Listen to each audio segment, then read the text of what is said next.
ಏಡು ಚಿಲ್ಲರೆ ಬಂದಿರುವಂಥ ಜಾಗ ಇದು ನೋಡ, ಮರ ಕಾಣ್ತಾ ಇದ್ದಲ್ಲಿ ಇದೆ ತಾರ್ ರೋಡ್. 7 ಕಡೆ ತಾರ್ ರೋಡ್ ಐತೆ ಇದಕ್ಕೆ. ಇದು ವಿಲೇಜ್ ಮ್ಯಾಪಲ್ಲಿ ಇರುವಂಥ ರಸ್ತೆ. ಇದು ಜಸ್ಟ್ ತಾರ್ ರೋಡಿಂದ ಒಂದು 50 ಮೀಟ್ರು ಒಂದು ಬೋರ್ಗಲ್ ಐತೆ. ಫುಲ್ಲೆಲ್ಲ ರೇಷ್ಮೆ ಕಡ್ಡಿ ಹಾಕಿದ್ದಾರೆ.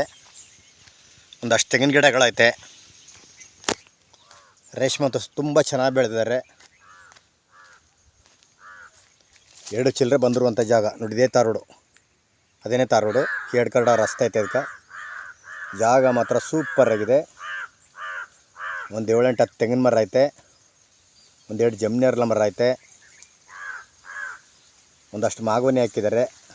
ಒಂದು 7-8 ಮಾಗೋನಿ ಐತೆ. ಒಂದು ಬೋರ್ಗಲ್ ಐತೆ. ಒಂದು ರೇಷ್ಮೆ ಮನೆ ಐತೆ. ಜನರಲ್ಲು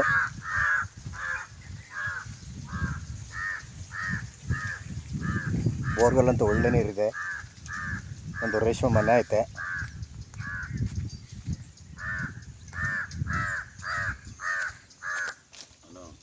ಇದು ಬೆಂಗಳೂರಿಂದ 60-65 ಕಿಲೋಮೀಟ್ರ್ ಆಗುತ್ತಾ.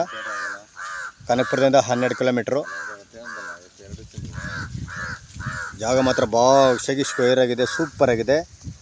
ಫುಲ್ಲೂರು ರೇಷ್ಮೆ ಬೆಳೀತಾ ಇದ್ದಾರೆ. ಹೆಂಗೆ ಬೇಕೋ ಹಂಗೆ ಡೆವಲಪ್ಮೆಂಟ್ ಮಾಡ್ಕೋಬೋದು. 2 ಚಿಲ್ಲರೆ ಬಂದಿರುವಂಥ ಜಾಗ ಇದು. ಬೋರ್ಲಂತೂ ಒಳ್ಳೆ ನೀರಿದೆ ಅಂತ ಅಣ್ಣ. ರೈಟು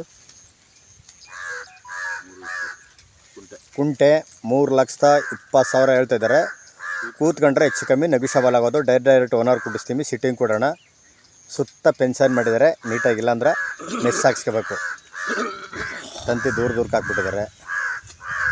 ಬೆಂಗಳೂರಿಂದ 60-65 ಕಿಲೋಮೀಟ್ರ್ ಆಗುತ್ತಾ.